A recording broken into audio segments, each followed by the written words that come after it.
Guys, yung nalinisan na nila, oh.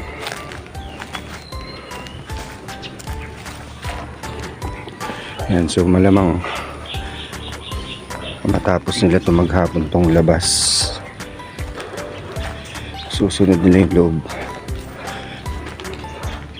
Yan, tanggal na nila yung medyo matataas kahapon. So ito, yan, binareta na nila.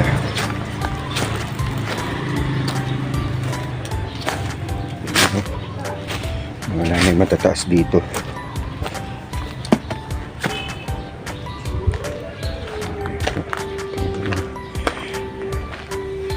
Nandito na sila. Matatapos nila ito ngayon. Mamayang hapon yung likod.